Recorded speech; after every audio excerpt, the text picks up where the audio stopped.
남편은 심장이식 수술을 받았어요. 의사 말로는 정말 기적이었다고 했죠. 근데 며칠 뒤 장기 기증자 명단을 봤는데 거기 엄마 이름이 있었어요. 그 심장, 남편 가슴 속에 뛰고 있는 그 심장, 그게 엄마 거라고요? 그날 전 알았어요. 엄마는 마지막 순간까지 저를 지키고 있었단 걸요. 남편은 심장이식 수술을 받았다. 수술실 앞에서 기다리는 동안 나는 두 손을 모은 채 한마디 기도조차 하지 못한 채 앉아 있었다. 그가 숨을 쉰다는 것만으로도 감사할 수 있을 만큼 이미 우리는 너무 많은 것을 잃은 상태였다.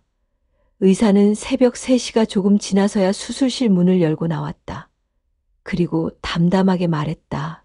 심장은 잘 뛰고 있습니다. 그 말 한마디에 눈물이 났다. 남편은 몇 달 전 길에서 갑자기 쓰러졌다. 젊은 나이도 아니었고 특별히 건강하다고도 할 수 없는 체질이긴 했지만 병이라는 건 언제나 예고 없이 찾아왔다. 급성 심부전, 살아나려면 심장이 필요하다고 했다. 그것도 가능한 한 빠르게. 나는 의사 앞에서 고개를 끄덕이면서도 속으로 생각했다. 이건 하늘이 정해주는 일이겠구나. 기적같이 장기 기증자가 나타났고 수술은 이루어졌다. 하지만 그날 이후 나는 이상한 꿈을 꾸기 시작했다. 누군가가 내 이름을 부르고 있었다. 낮은 목소리, 익숙한 숨소리, 그건 엄마의 목소리였다. 엄마는 2년 전 사고로 세상을 떠났다. 갑작스러운 사고였고 장례도 조용히 치렀다. 유언처럼 남긴 메모엔 단 한 문장만 적혀 있었다. 나중에라도 누군가에게 도움이 될 수 있다면 그렇게 해줘. 그 말대로 나는 엄마의 장기를 기증했다. 어떤 이에게 어떤 식으로 도움이 될지는 몰랐다. 그리고 잊었다. 남편이 눈을 떴다. 회복은 더뎠지만 확실했다. 의사들은 그의 반응 속도가 평균 이상이라며 고개를 끄덕였고 나는 다시 희망이란 단어를 떠올릴 수 있게 되었다. 그러던 어느 날 남편이 조용히 내 손을 잡고 말했다. 이상한 꿈을 꿨어. 어떤 여자가 나한테 밥은 꼭 챙겨 먹으라고 했어. 늘 그랬대. 내가 어릴 때부터. 나는 그저 웃었다. 아마도 마취 후유증이겠지. 그렇게 생각했다. 하지만 남편은 그 후로 자주 이상한 말들을 하기 시작했다. 된장국은 꼭 마늘 넣고 끓여야 제맛이지. 김장할 때는 손이 얼어도 꼭 뒷마당에서 해야 했는데. 그건 엄마가 하던 말이었다. 엄마가 살았을 때 매해 겨울이면 했던 말들, 엄마만의 말투, 엄마만의 습관. 나는 차마 그 말을 입 밖에 낼 수 없었다. 설마 그럴 리가 없잖아. 하지만 불안은 머릿속에서 떠나지 않았다. 그리고 그날이 왔다. 나는 병원에 들렀다가 우연히 장기기증자 정보문서를 보게 됐다. 의무기록 사무팀에서 내 이름을 확인한 직원이 나를 다시 불렀다. 혹시 가족분이 기증하셨던 건 맞으시죠? 네, 엄마요. 직원은 망설이다가 작은 종이 한 장을 내밀었다. 그 안엔 날짜, 수술 기록, 그리고 기증자 코드가 적혀 있었다. 나는 그걸 보는 순간 머리가 새하얘졌다. 그 기증자는 엄마였다. 그 심장, 지금 남편 가슴 속에서 뛰고 있는 그 심장, 그게 엄마 거라고요? 며칠 동안 나는 아무 말도 하지 못했다. 병실에서 남편과 눈을 마주치는 순간조차 두려웠다. 엄마의 심장이 남편 안에서 뛰고 있다는 사실이 내 마음속 어딘가를 깊이 찔러왔다. 죄책감인지, 그리움인지, 아니면 두 사람 모두를 향한 복잡한 감정인지 스스로도 알 수 없었다. 나는 밤마다 깨어 있었다. 남편이 잠든 뒤 그의 가슴에 귀를 대보았다. 심장은 분명히 뛰고 있었다. 규칙적이고 강하게. 하지만 그 박동이 낯설지 않았다. 마치 어릴 적 내가 엄마 품에서 들었던 그 심장 소리처럼 느껴졌다. 어린 시절 감기에 걸려 고열로 앓을 때 엄마는 내 이마에 찬 수건을 얹고 품에 안고 재웠다. 그때 들었던 그 소리, 쿵쿵, 그 박동이 그대로 남아있는 것 같았다. 이상했다. 동시에 이상하지도 않았다. 엄마는 늘 말했다. 나는 내 아버지보다 네가 더 중요해. 그 말이 버릇처럼 익숙했지만 지금에서야 그 말이 어떤 무게였는지 알 것 같았다. 남편은 여전히 아무것도 모르고 있었다. 그는 점점 회복했고 식사도 조금씩 할 수 있었다. 그런데 그날 아침 그는 갑자기 말했다. 내가 된장국을 끓였던 기억이 나. 나는 놀라 그를 쳐다봤다. 그는 고개를 갸웃하며 웃었다. 이상하지? 마늘은 꼭 다져야 하고 멸치는 머리 떼고 볶아야 진한 맛이 난대. 그걸 누가 알려줬더라 기억이 안 나는데 손이 먼저 움직였어. 나는 말을 잇지 못했다. 점점 확신이 들고 있었다. 이건 단순한 수술 후의 혼란이 아니었다. 무언가 더 깊은 것이 남편 안에 살아 있었다. 오후에 병원 복도에서 간호사와 마주쳤다. 그녀는 조심스럽게 내게 말을 걸었다. 남편분 혹시 예전에 요양원에서 일하신 적 있으세요? 나는 고개를 저었다. 왜요? 간호사는 멋쩍게 웃으며 말했다. 아니요. 그냥 말투가 어르신 때 같아서요. 특히 어제 저한테 너는 뼈국을 끓일 줄 아느냐고 물으셨거든요. 순간 등줄기에 소름이 돋았다. 그 말은 엄마가 아프기 시작한 후 요양원에 계실 때 자주 했던 말이었다. 나는 이제 확신하고 있었다. 이건 단순한 이식이 아니었다. 엄마는 지금 이 안에 있었다. 그날 밤 나는 잠들지 못하고 남편이 자는 모습을 오래도록 지켜보았다. 그의 가슴이 오르내릴 때마다 이상하게도 안도감과 두려움이 동시에 몰려왔다. 심장이 뛴다는 건 살아있다는 증거일 텐데 왜 나는 그 박동에서 엄마의 온기를 느끼고 있는 걸까? 머릿속은 복잡했고 나는 결국 그 진실을 확인하고 싶어졌다. 다음 날 아침 남편이 잠든 사이 나는 병원 기록을 확인하러 갔다. 정식으로 요청한 건 아니었다. 그저 장기 기증자 명단을 다시 보고 싶다는 말뿐이었다. 서류를 담당한 직원은 조심스럽게 나를 바라보며 한 장의 문서를 꺼내주었다. 기증자 코드 0112HLM 그리고 수혜자 0209주 둘 다. 내가 너무도 잘 아는 숫자였다. 엄마의 생년월일, 남편의 이니셜, 손이 떨려왔다. 그제야 나는 깨달았다. 이건 우연이 아니라 운명이었다. 나는 그 서류를 들고 병실로 돌아왔다. 남편은 여전히 잠들어 있었고 나는 그의 곁에 앉아 조용히 그 서류를 접었다. 엄마, 당신이었구나. 말도 없이 가버린 엄마가 마지막까지 내게 남긴 것은 결국 살아있는 마음이었다. 남편은 그날 오후 깨어났다. 그리고 나를 향해 조용히 말했다. 어제 꿈에서 어떤 여자가 나를 안아줬어. 많이 울었어. 그런데 이상하게도 마음이 편안했어. 나는 미소를 지으며 대답했다. 그분 아마 엄마일 거야. 남편은 눈을 동그랗게 뜨고 나를 바라봤다. 엄마?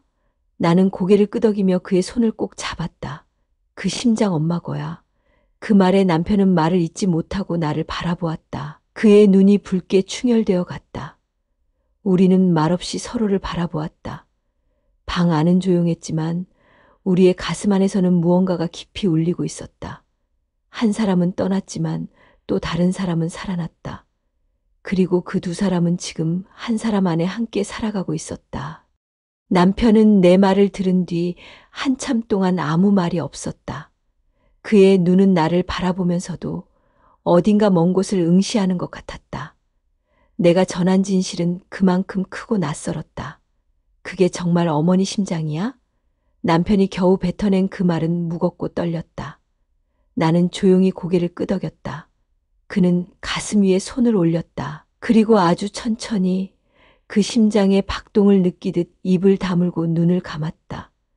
그렇게 한참이 흘렀다. 나는 그를 방해하지 않았다. 그건 내 남편이자 엄마가 남긴 유산과 대면하는 시간이었다. 저녁 무렵 그는 침대에서 몸을 일으켰다. 그리고 평소엔 하지 않던 동작으로 두 손을 모아 가슴 위에서 잠시 기도하듯 앉았다. 이상하게도 낯설지 않아. 그의 한마디는 내 마음을 무너뜨렸다. 그날 이유 남편은 달라졌다. 말투는 조금 더 부드러워졌고 감정 표현에 서툴렀던 그가 가끔은 먼저 손을 잡아주기도 했다. 그는 전보다 더 자주 된장국을 끓이기 시작했다. 마늘을 정성껏 다지고 국간장 대신 집된장을 썼다. 그리고 꼭 마지막에 파를 송송 썰어 넣으며 말했다. 너희 엄마가 이렇게 끓였었지? 그 말에 나는 매번 울컥했다. 어느 날은 내가 밖에서 돌아오자마자 남편이 조용히 말했다. 너 요즘 살 빠졌더라. 늦게까지 일하지 말고 저녁은 꼭 챙겨 먹어. 그 말은 예전에 엄마가 전화로 하던 말과 똑같았다. 나는 주방에서 몰래 눈물을 닦아냈다. 남편은 달라졌고 나는 그 안에서 익숙한 그리움과 매일 마주했다. 어느 날 남편과 함께 친정집 정리를 하러 갔다. 오랜만에 간 그 집은 먼지가 가득했고 추억이 짙게 깔려 있었다. 엄마 방을 정리하던 중 남편이 문득 장롱 서랍을 열었다. 거기엔 엄마가 쓰던 작은 수첩이 하나 놓여 있었다. 그는 조심스럽게 그것을 펼쳤다. 노란색 줄이 그어진 페이지 위엔 익숙한 필체로 이런 글이 쓰여 있었다. 내가 세상을 떠난 뒤에도 그 아이 곁에 남고 싶다. 그게 가능하다면 내 심장을 그 아이가 사랑하는 사람에게 주고 싶다. 남편은 수첩을 들고 나를 바라봤다. 내 손은 떨렸고 나는 숨이 막혀왔다. 그 글은 엄마의 진심이었고 내가 미처 몰랐던 마지막 선택이었다. 나는 그제야 알았다. 이건 단순한 우연이 아니라 엄마의 의지였다. 그날 밤 남편은 조용히 말했다. 당신 어머니가 지금 나를 살리고 또 우리를 지켜주는 것 같아. 나는 고개를 끄덕이며 그의 어깨에 기대었다. 엄마는 떠났지만 엄마의 심장은 우리 사이에 남아 있었다. 시간이 흐르며 우리는 조금씩 평범한 일상으로 돌아갔다. 하지만 그 평범함 속에는 이전과는 다른 결이 깃들어 있었다. 남편은 매일 아침 내게 묻곤 했다. 오늘은 뭐 하고 싶어? 예전 같았으면 바쁜 업무나 집안일 때문에 흘려들었을 말이었지만 요즘에 나는 그런 사소한 물음 하나에도 깊이 젖어들곤 했다. 오늘은 엄마랑 갔던 시장에 가볼까? 그러면 남편은 꼭 웃으며 대답했다. 좋아. 그럼 감 따러 가자. 엄마는 매년 가을이면 시장 옆 감나무 집에 들러 홍시를 샀다. 그 작은 습관들이 이제는 나와 남편의 일정이 되었다. 가끔은 남편이 혼잣말처럼 중얼거리기도 했다. 이 길 낯익다. 엄마랑 걷던 길이었나?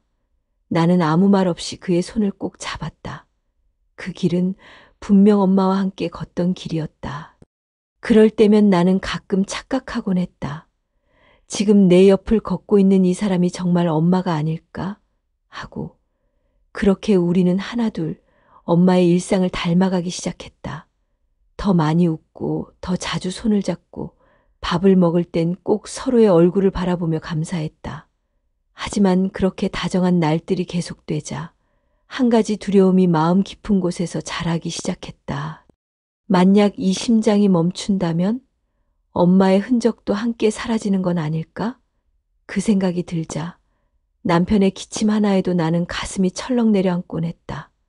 어느 날 밤 남편이 잠든 틈에 나는 그의 가슴에 손을 얹었다. 심장은 여전히 조용히 묵묵하게 뛰고 있었다. 그 박동은 나를 안정시켰고 동시에 울컥하게 만들었다. 엄마 거기 계세요? 속삭이듯 내뱉은 말에 남편이 살짝 몸을 뒤척였다. 나는 조용히 눈을 감았다. 꿈속에서 엄마가 나를 바라보며 웃고 있었다. 그리고 조용히 말했다. 나는 항상 내 곁에 있을 거야. 심장이 멈출 때까지가 아니야. 네가 기억하는 한 난 살아있는 거야. 다음 날 아침 남편은 말없이 된장국을 끓였다. 뚝배기 안에서 보글보글 끓는 소리를 들으며 나는 깨달았다.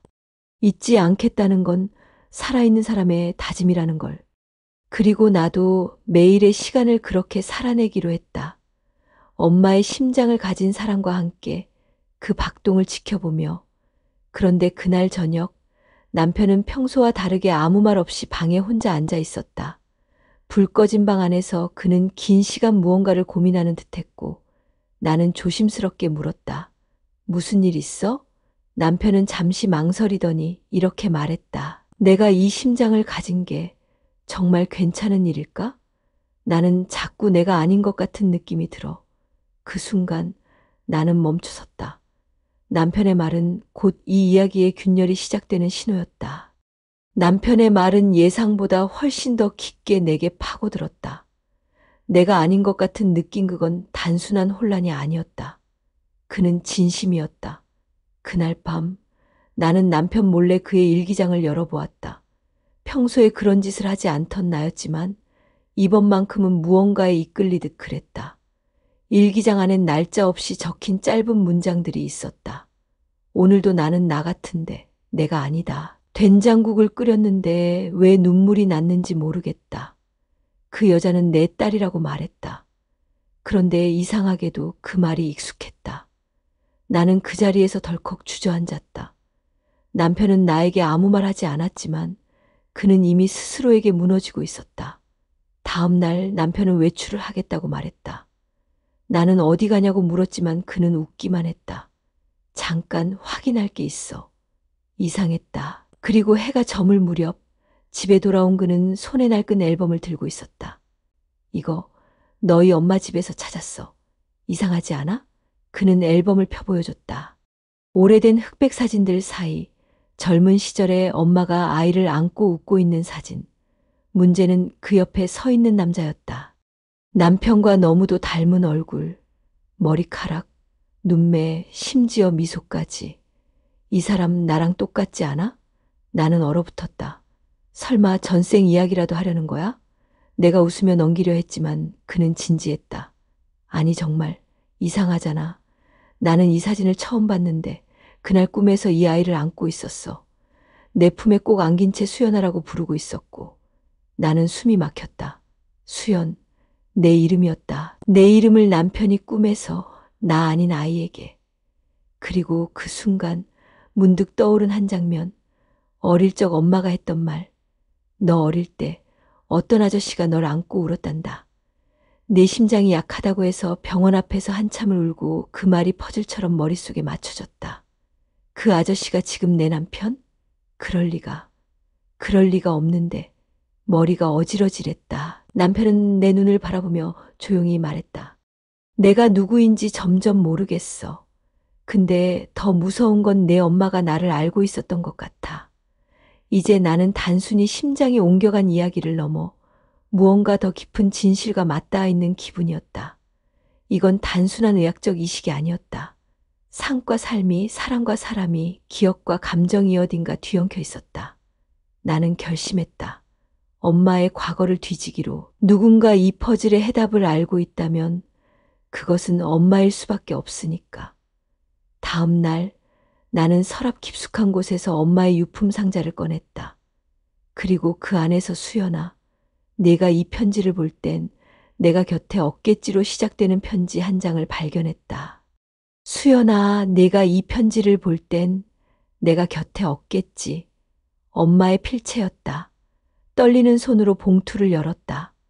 오래된 종이에서 바스락거리는 소리가 났고 그 순간 나는 이상하게도 누군가 내 어깨를 쓰다듬는 듯한 착각에 빠졌다. 편지엔 이렇게 적혀 있었다. 수연아, 혹시 내가 이 편지를 읽게 됐다면 그건 내가 진실에 다가갔다는 뜻이겠지. 그리고 그 진실은 아마 많이 아플지도 몰라. 나는 숨을 삼켰다. 편지는 계속되었다. 네가 3살 무렵 내 심장은 아주 약했단다. 병원에서도 이식이 필요하다는 말이 나왔었지. 그때 내가 기댈 수 있었던 유일한 사람이 있었단다. 너도 기억 못하겠지만 아주 어릴 때 우리 집에 자주 놀러 오던 그 사람. 나는 내가 그 사람을 정말 잘 따르던 모습을 지금도 잊을 수가 없단다. 순간 머릿속에서 무언가가 반짝였다. 그 사람? 설마. 편지는 이어졌다. 그 사람은 널 정말 사랑했어. 피 한 방울 섞이지 않았지만 마치 자신의 아이처럼 아꼈지. 그래서 네가 위험하다는 걸 알게 됐을 때 그는 말했단다. 내 심장이 필요하다면 줄게요. 수연이 살아야 하잖아요. 하지만 기적처럼 내 심장은 이식을 받지 않고도 회복되었지. 그 사람은 끝내 떠났고 나는 오랫동안 그 이름을 가슴에 묻고 살았단다. 나는 편지를 움켜쥔 채 벌떡 일어섰다. 그 사람, 엄마가 말한 그 사람, 피 한 방울 안 섞였지만 나를 위해 심장을 내어주려 했던 사람. 그게 남편일까?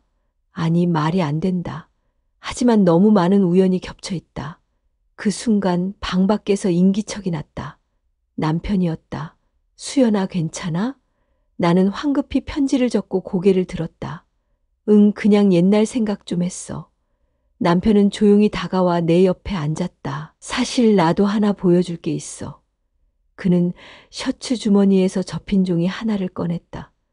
엄마 집 책장에서 찾았어. 아마 내 엄마가 쓴 것 같아.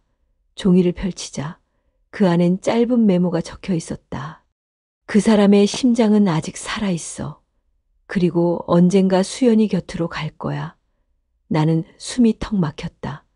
그제야 모든 것이 맞춰지기 시작했다.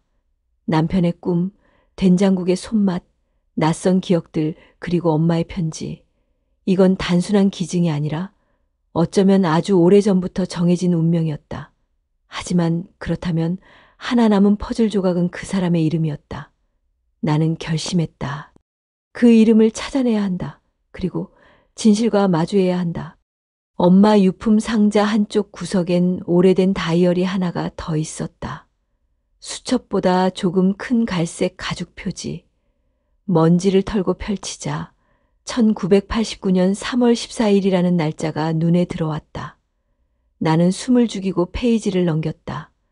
대부분은 일상적인 기록이었지만 한 구절에서 손이 멈췄다. 그 사람, 정우.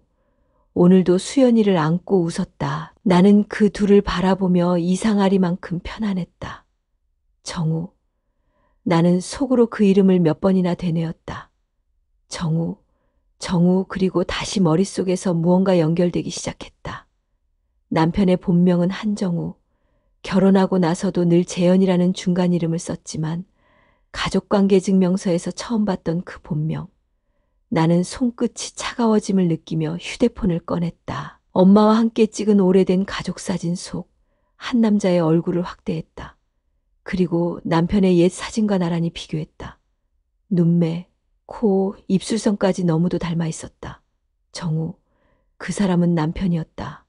아니, 엄마가 말했던 그 사람이 내 남편이었던 것이다. 순간 숨이 멎는 듯했다. 머릿속이 아득해졌다.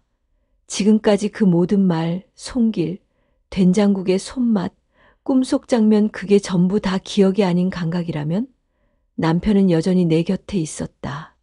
무표정하게 뉴스를 보고 있었고 아무 일도 없다는 듯 컵을 들고 있었다. 하지만 나는 더는 예전처럼 그를 바라볼 수 없었다. 이건 단순한 운명이 아니었다. 기적도 우연도 아니었다. 그건 고의였다. 누군가가 이 모든 연결을 알고 있었고 지켜보고 있었으며 조종했을지도 모른다. 나는 다시 수첩을 펼쳤다. 그리고 1992년 기록을 보며 소름이 돋았다. 정우는 떠났다. 나는 그의 선택을 받아들일 수밖에 없었다. 하지만 언젠가 수연이와 다시 만나게 될 거라고 믿는다. 그의 심장은 결국 수연이 곁으로 갈 테니까. 나는 소리를 내어 중얼거렸다. 엄마, 당신은 대체 언제부터 알고 있었던 거야? 바로 그때 뒤에서 남편의 목소리가 들렸다. 수연아, 혹시 정우라는 이름 어디서 들었어? 나는 몸이 굳었다. 남편은 내 등 뒤에서 조용히 서 있었다. 그 눈빛은 평소와 달랐고 왠지 모르게 모든 걸 알고 있다는 듯했다. 나는 천천히 몸을 돌렸다. 남편은 말없이 나를 바라보고 있었다. 침묵은 짧았지만 그 안에 억겁의 시간이 담긴 듯 무거웠다. 정우, 당신이야? 내가 조심스럽게 묻자 그는 미세하게 고개를 끄덕였다. 아니, 정확히 말하면 그 기억들이 내 안에 살아있어. 그의 눈빛은 진지했다. 장난이나 착각이라고 보기엔 너무도 정확하고 담담했다. 수술 이후 가끔씩 이상한 장면들이 떠올랐어. 처음 보는 장소인데 익숙하고, 처음 부르는 이름인데 그리워, 처음 듣는 노래인데 눈물이 나. 나는 무너지는 심정으로 묻고 싶었다. 그게 정말 가능한 일이냐고. 그런데 마음 한편에서는 이미 알고 있었던 것처럼 차분해지는 내가 있었다. 그 기억들 중에 나도 있었어? 그가 고개를 들었다. 언제부터인지 몰라. 근데 네가 밥을 먹는 모습, 자는 얼굴, 문득 웃는 소리, 그 모든 게 낯설지 않았어. 오히려 익숙했어. 마치 아주 오래전부터 봐왔던 것처럼 내 심장은 요동쳤다. 사랑의 감정과 공포, 두려움과 안도감이 뒤섞여 복잡했다. 그럼 당신은 지금 누구야? 나의 남편이야. 아니면 엄마가 말한 정우야? 그는 한참을 침묵하다가 말했다. 나도 몰라. 하지만 분명한 건 내 안에 그 사람의 감정과 기억이 남아있다는 거야. 그리고 지금 내가 느끼는 이 마음은 모두 진짜야. 나는 눈을 질끈 감았다. 이 상황이 받아들여지지 않았다. 사랑했던 남편이 내 과거에 존재했던 어떤 남자와 연결되어 있다는 사실이 너무도 기묘했고, 심지어 그가 그 정우일 수도 있다는 가능성이 나를 혼란스럽게 했다. 수연아, 남편이 내 손을 잡았다. 만약 이 모든 게 진짜라면, 그리고 이 심장이 정말 너를 위해 여기까지 온 거라면 난 절대 이걸 후회하지 않아. 그 순간 갑자기 남편이 가슴을 움켜쥐며 주저앉았다. 정우, 나는 비명을 질렀다. 그의 얼굴이 창백해지고 있었다. 침대 옆 호출 버튼을 누르고 그의 이름을 부르며 흔들었다. 정우, 아니 재현. 눈 떠봐. 제발, 제발. 그가 간신히 눈을 떴다. 그리고 나지막하게 말했다. 혹시 엄마가 날 부르고 있는 것 같아. 그 말에 나는 온몸이 얼어붙었다. 지금 엄마가? 어디선가? 나는 주변을 둘러봤다. 아무도 없었다. 하지만 분명히 느껴졌다. 그날 이후 나는 결심했다. 이 심장에 얽힌 비밀을 끝까지 파헤치겠다고. 단지 기억 때문이 아니라 지금 이 사람을 살리고 나를 지키기 위해서. 남편의 응급 상태는 다행히 빠르게 진정되었지만 그날 이후 나는 단 한순간도 마음을 놓을 수 없었다. 그의 안에 뛰고 있는 엄마의 심장, 그곳에 담긴 정우라는 남자의 기억, 그리고 점점 선명해지는 기시감. 나는 마치 하나의 진실을 향해 이끌리듯 움직이기 시작했다. 우선 엄마의 오래된 지인들을 만나기로 했다. 그녀가 생전에 자주 들렀던 교회, 동네 목욕탕, 시장 상회, 그중 시장 안작은 한약방 주인 할머니가 기억하고 있었다. 정우? 그 사람 참 말이 없고 조용한 청년이었지. 수연이 아빠는 아니었지만 수연이 태어났을 때부터 엄청 살갑게 굴었어. 마치 자기 자식처럼. 나는 숨이 턱 막혔다. 그럼 제 남편 말이에요. 혹시 그 정우 씨와 얼굴이 닮지 않았나요? 할머니는 눈을 가늘게 뜨더니 내 얼굴을 오래 바라봤다. 글쎄, 그때의 정우도 너처럼 눈동자가 깊었지. 뭔가 안에 사연을 품고 있는 눈, 돌아오는 길. 나는 정신이 멍해졌다. 남편이 아니, 정우가 정말로 그 시절 존재했던 인물이라면 그 기억은 심장이 아닌 영혼에서 온 것일지도 몰랐다. 밤이 되자 남편이 말했다. 오늘 이상한 꿈을 꿨어. 어떤 골목길인데 거기서 누가 날 불러. 분명 엄마가 아니야. 젊은 여자야. 하지만 내가 엄청나게 애타게 쫓아가. 나는 숨을 삼키며 물었다. 그 여자 이름 들었어? 남편은 고개를 저었다. 그 여자는 말이 없었어. 그냥 울고만 있었어. 그 말을 듣는 순간 나는 어떤 가능성에 닿았다. 혹시 엄마가 아니라 나? 아니, 그보다도 더 오래전 정우가 떠나야 했던 이유와 관련된 인물? 그날 밤 나는 엄마의 유품 중 아직 열어보지 않은 작은 금고를 꺼냈다. 비밀번호를 몇 번 틀린 끝에 결국 열렸다. 그 안에는 사진 한 장과 테이프가 들어있었다. 사진 속엔 엄마, 어린 나, 그리고 정우라는 이름이 쓰인 남자, 뚜렷하게 남편과 닮은 그 얼굴, 그리고 테이프에는 이렇게 적혀 있었다. 수연에게 전하지 못한 진실, 정우의 음성 기록.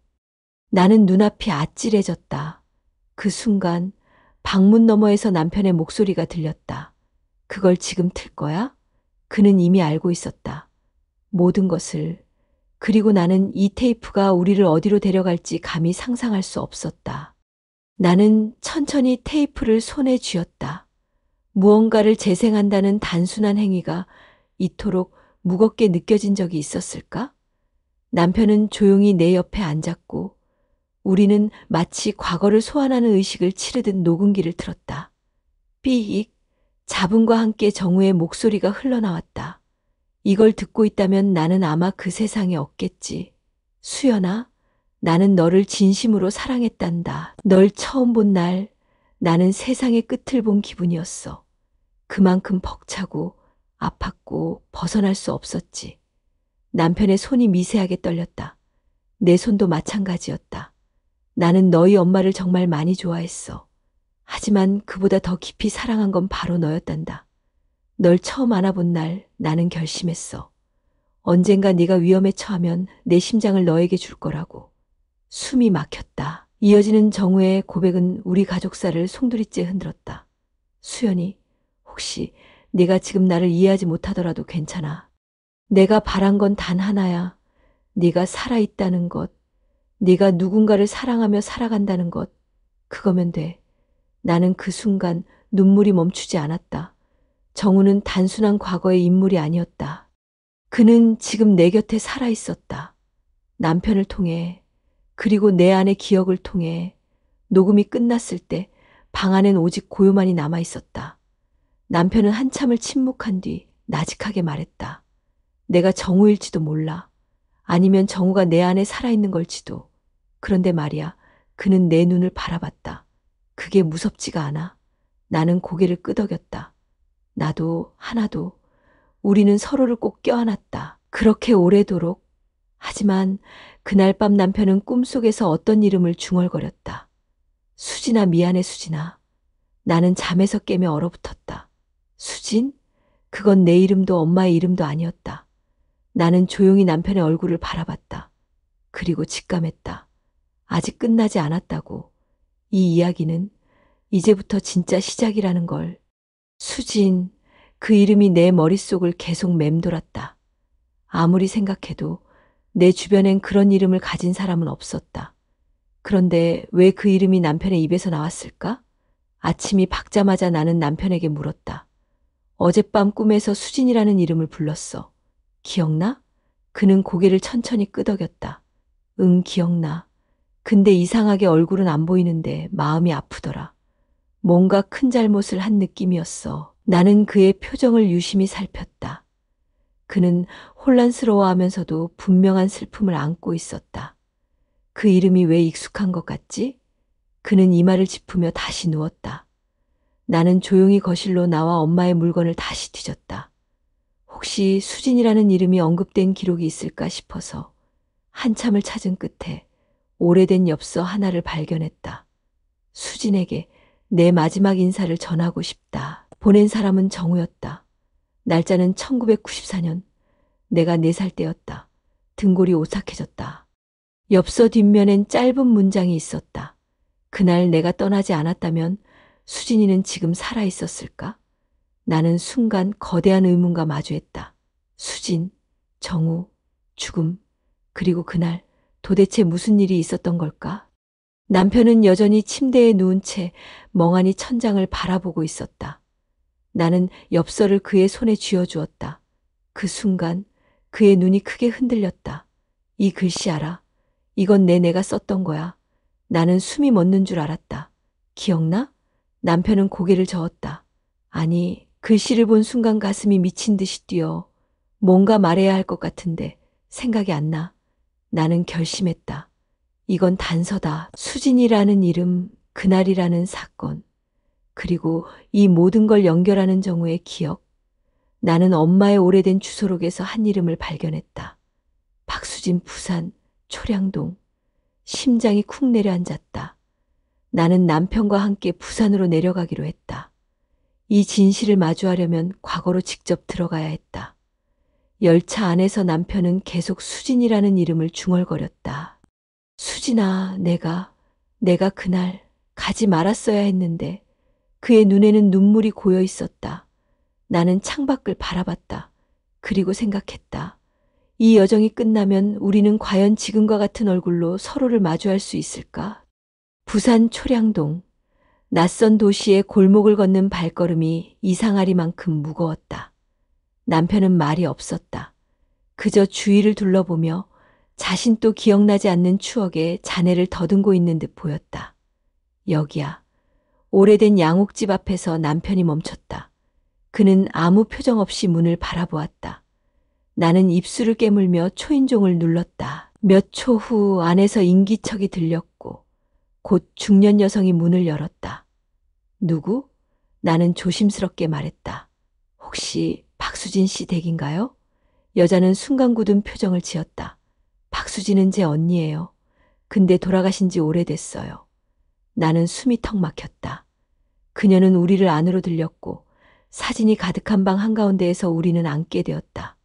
벽 한쪽 오래된 액자 속 여자의 사진, 바로 그 얼굴, 수진이었다. 남편은 한참을 바라보다 입을 열었다. 이 집 기억나. 여름날 마루에서 부채질하던 수진 씨 모습이 보여. 난 그걸 멀리서 지켜보고 있었어. 수진의 여동생은 놀란 듯 우리를 바라봤다. 혹시 예전에 언니랑 알고 지내셨던 분인가요?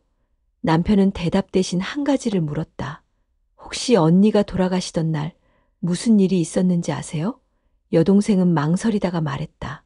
그날 언니는 누굴 기다리고 있었어요. 작은 메모지에 정우가 온다고 써 있었죠. 근데 그날 저녁 언니는 교통사고를 당했어요. 기다리던 사람은 결국 오지 않았고. 남편은 머리를 감싸쥐었다. 아니야, 그날 난 가고 있었어. 그런데 그 골목에서 어떤 아이가 도로로 뛰어드는 걸 보고 그 아이를 막느라 나는 방향을 틀었어.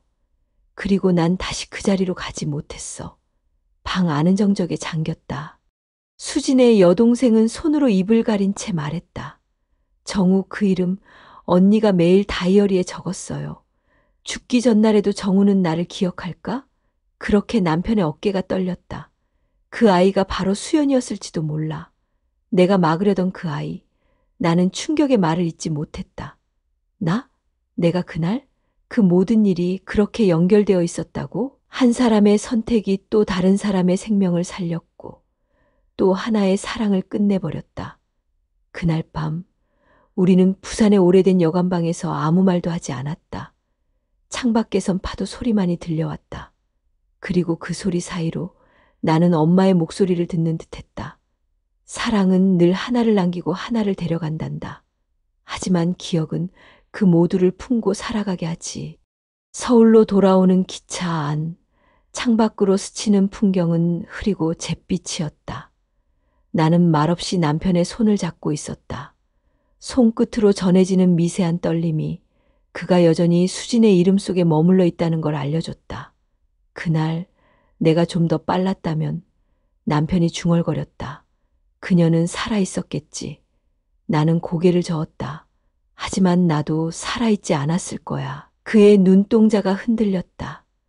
정우가 선택한 길은 누군가를 잃었지만 또 누군가를 살렸어. 말하고 나니 그 말은 마치 엄마가 대신 전해주는 것처럼 느껴졌다.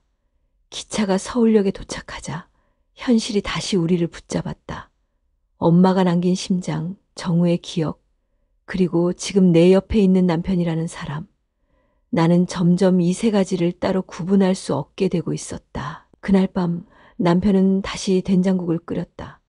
우리가 처음 이 모든 걸 눈치채기 시작한 바로 그 맛. 그는 한 숟갈 떠먹으며 말했다. 이게 내 손맛이 아니라는 게 기분이 이상해. 나는 웃으며 대답했다. 하지만 지금 그걸 먹고 있는 건 분명 당신이야. 그제야 그는 고개를 끄덕였다. 그렇지. 난 정우일지도 모르고 재현일 수도 있고 어쩌면 그냥 너와 살아가는 누군가일 수도 있겠지. 우리는 그렇게 서로를 바라보며 웃었다. 하지만 웃음 끝에 남편이 조용히 물었다. 수진에게 사과할 수 있을까? 나는 생각 끝에 대답했다. 아마 매일 기억하는 게 사과일 거야. 망각이 아니라 기억으로 살아가는 거. 그게 우리가 할 수 있는 최선이지. 그리고 그날 밤 나는 엄마가 남긴 수첩의 마지막 페이지를 꺼냈다. 사랑은 언제나 이어져 형태를 바꿔 이름을 바꿔 다시 누군가의 삶 안에서 숨쉬게 되지. 그 말이 내 마음속에 깊이 박혔다. 다음 날 아침 남편은 나에게 말했다. 오늘 수진의 집에 편지를 보내고 싶어. 나는 고개를 끄덕였다. 그리고 마음속으로 대답했다. 엄마, 우리 이제 조금은 괜찮아졌어요. 이 심장이 결국 우리 모두를 이어줬어요. 수진의 집 앞으로 도착한 편지는 얇은 흰 봉투에 담긴 작은 고백이었다. 남편은 며칠을 고민하고 몇 번을 찢었다가 다시 썼다. 편지엔 이렇게 적혀 있었다. 수진아, 그날 나는 가지 못했어. 널 기다리게 했고 결국 널 잃었어. 내게는 그게 평생의 죄로 남았어. 하지만 너를 향한 마음은 진심이었단다. 너를 잊은 적 없고 너를 대신할 누구도 없었어. 이제라도 용서받을 수 있을까? 편지를 보내고 난 뒤 남편은 며칠 동안 말이 없었다. 그리고 어느 날 그는 나를 데리고 한적한 공원으로 갔다. 이제는 말할 수 있을 것 같아. 그의 말에 나는 숨을 삼켰다. 정으로서의 기억은 지금도 매일 꿈처럼 찾아와. 근데 요즘은 그 기억들이 무섭지 않아. 오히려 따뜻해. 그는 조용히 내 손을 잡았다. 수연아, 내가 너를 처음 만났을 때, 아이였던 너를 품에 안았던 그날, 넌 내 세상의 전부였어. 그리고 지금도 그래. 다만 이름이 바뀌었을 뿐. 나는 울컥했다. 엄마의 심장은, 정우의 사랑은, 그리고 당신의 마음은 결국 모두 한 길로 이어졌던 거야. 그날 밤 우리는 집 앞에서 하늘을 올려다봤다. 흐렸던 하늘 사이로 별이 반짝이고 있었다. 엄마가 보고 있을까? 내가 묻자 남편이 미소 지으며 말했다. 보고 있을 거야. 그리고 웃고 있을 거야. 나는 눈을 감았다. 내 안에서 여전히 뛰고 있는 수많은 기억들, 사랑과 그리움, 후회와 용서. 그 모든 것들이 조용히 가슴을 두드렸다. 얼마 후 수진의 동생에게서 편지 한 통이 도착했다. 그날 언니가 남긴 메모를 보여드릴게요. 작은 종이에는 이런 말이 적혀 있었다. 정우야, 넌 나를 떠난 게 아니야. 넌 늘 여기 있었어. 그리고 이제는 내가 다시 사랑하는 사람 곁에 있어줘. 나는 편지를 조용히 접었다. 그리고 생각했다.